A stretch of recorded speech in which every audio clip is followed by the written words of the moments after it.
As Hitler marched triumphantly across Western Europe in the early summer of 1940, his fellow dictator in Italy, Benito Mussolini, dreamt of a similar campaign further south.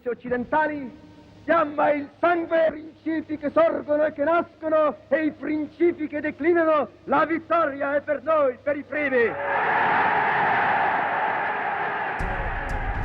His dream was to build a new Roman Empire that would see Italy expand not only along the northern Mediterranean coast, but south through North Africa. He would turn the Mediterranean into Mare Nostrum, our sea. But it was a dream that would turn into a disaster. It would lead, in due course, to Mussolini's death and fatally overextend his German ally.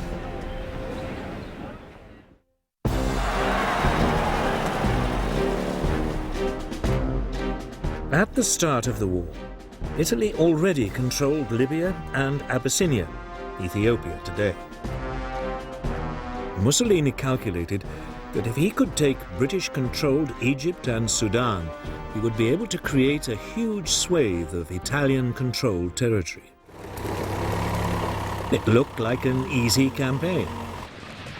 Italy had 10 times more troops in the region than Britain.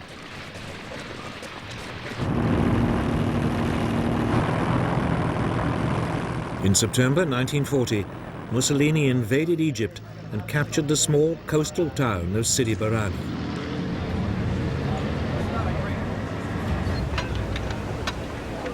There, the Italians stopped and dug in.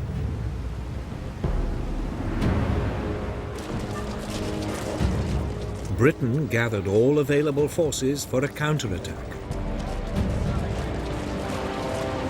On December the 6th, 1940, they moved in across the desert.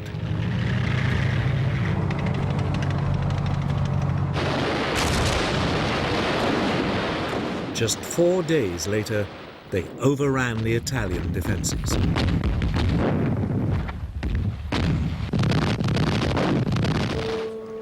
Nearly 40,000 Italians were taken prisoner.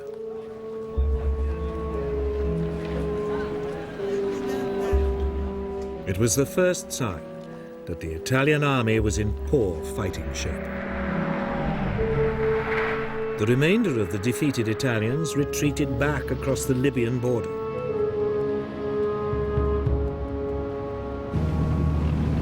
The British followed in hot pursuit.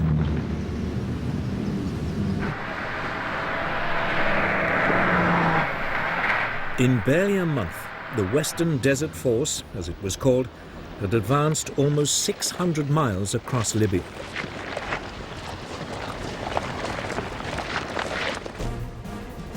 It now paused and dug in at the Libyan coastal town of El Agheila.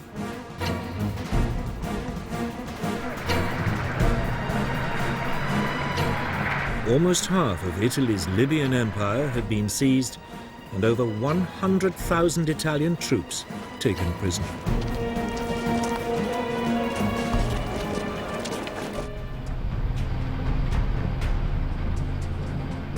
Meanwhile, further south, a second British force invaded Italian-controlled Abyssinia.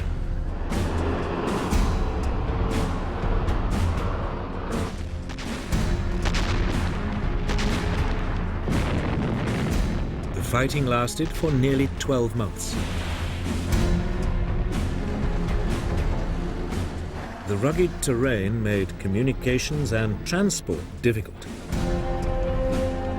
But in the end, the Italians were forced to surrender.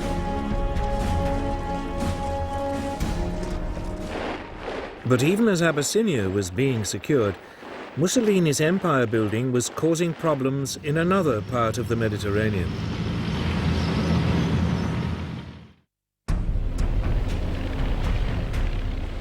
Nearly 2 years earlier, in April 1939, as part of his plan for a new Roman Empire, Mussolini had occupied Albania. The following year, he demanded Greece become an Italian colony. When the Greeks refused, he invaded.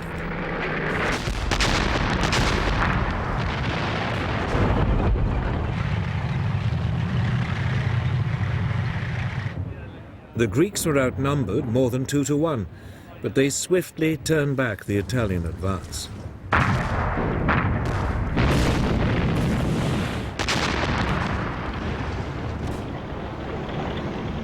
By the beginning of March 1941, the Italians had not only been pushed out of Greece, but out of much of neighbouring Albania too. Britain's Prime Minister, Winston Churchill, promised help so the Greeks could finish the job. But Britain's forces were already heavily committed elsewhere. So it was that the British units in North Africa were told to abandon their Libyan adventure and ship much of the force across the Mediterranean to Albania.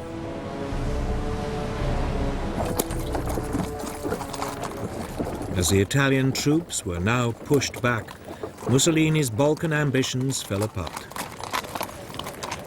The Italians were in deep trouble.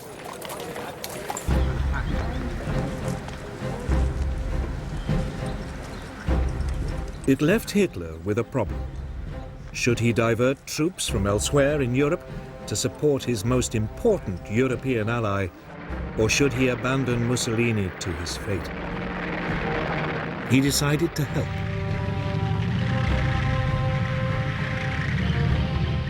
In April 1941, over 500,000 German troops swept down through Yugoslavia and into Greece.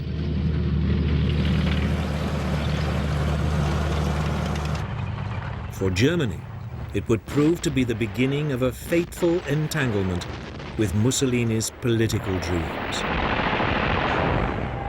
But at first, all went well.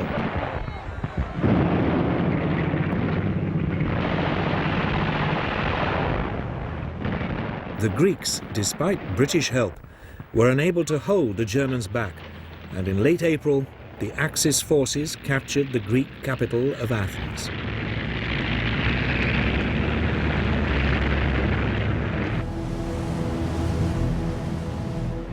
Some 30,000 men were evacuated to the British-controlled island of Crete.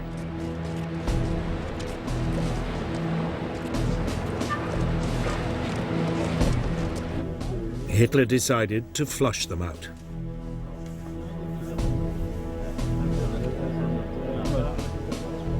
He had at his command some 22,000 parachute and glider-borne troops, backed up by 150 Stuka dive bombers.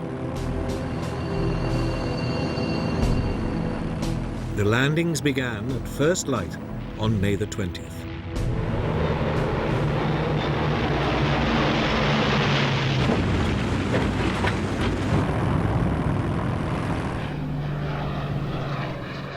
To begin with, they focused on the main airfields.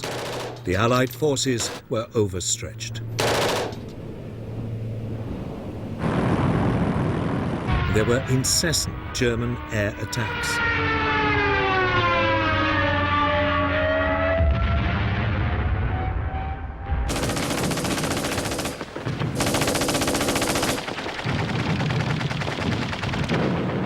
The Germans soon captured the airfields and began to fly in reinforcements. The Allies were pushed back across the island.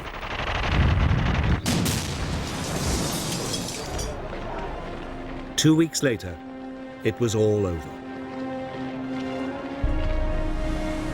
15,000 Allied troops had to be evacuated.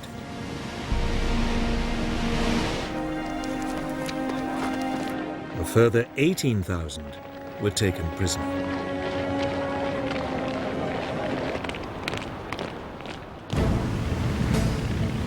The Axis powers now controlled much of the Mediterranean and the critical supply routes to North Africa. It looked as though Hitler's decision to support Mussolini had paid off. He was poised to drive Britain out of the entire region.